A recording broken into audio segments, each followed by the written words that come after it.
It has been a long 2.5 years for 5 Vancouver Island families. They lost their husbands, brothers, and fathers when a float plane crashed near Campbell River.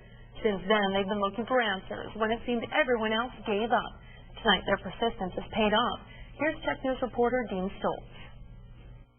Several attempts later, the families of 5 men who perished on February 28, 2005 have new reason for hope tonight.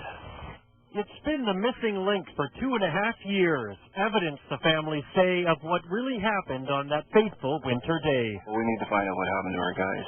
The Beaver float plane was on its way to a logging camp but disappeared minutes after leaving Campbell River. 5 men went down with the plane. Only one body was ever recovered. Ever since then, the grieving families have been unhappy with low-level TSB investigations that did not look for cause and the assertion that the plane went down because of pilot error and bad weather. The plane was recovered, but the engine with its possible clues kept slipping from their grasp.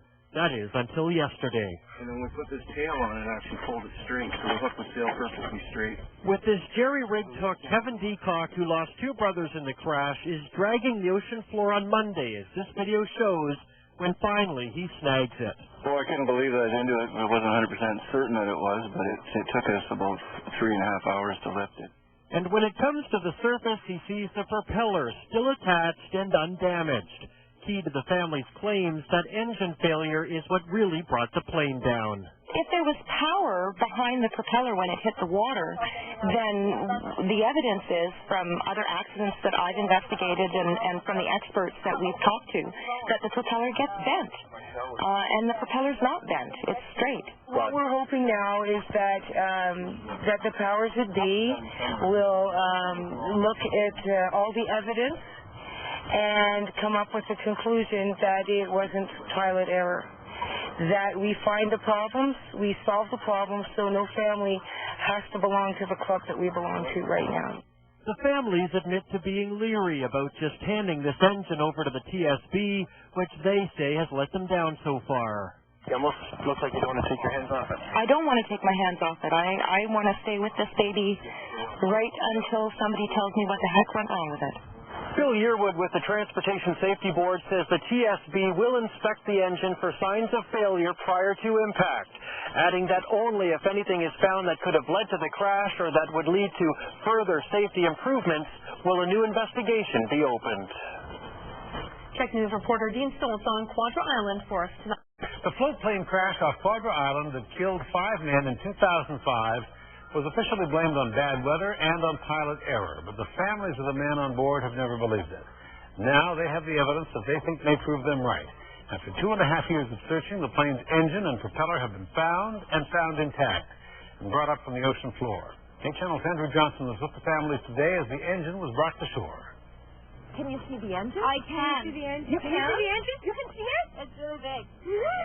It's a sight they've been waiting 2 years to see. The engine of a Beaver float plane that disappeared into the ocean near Quadra Island in February of 2005. The 4 loggers and pilot on board were all killed, and only one body ever recovered. The accident was ruled not worthy of further investigation. Those left behind begged to differ. The Transportation Safety Board had written a letter to the coroner implying that it was weather and pilot error, despite the fact that there had been many witnesses on Quadra Island who had heard the aircraft making coughing and sputtering noises. It wasn't weather. That's not what it was. Couldn't be. That was the first giveaway. No way. He wouldn't let that happen. He was too cautious. The families of the victims say they've spent roughly $250,000 investigating the crash themselves, and today they rejoice as what they hope is the final piece of their tragic puzzle is recovered. The engine which Kevin Deacock, who lost 2 brothers in the crash, pulled up himself after dragging a hook and camera in the ocean's depths for weeks. The silt didn't bother us. If it silted up, we just sat there and carried on, and it just kind of was in the right angle that it just skimmed the bottom and pulled itself right into where it needed to be. The propeller is intact and looks straight, evidence that may point to engine trouble, not a mistake by pilot Arnold Feast, who would today have turned 55.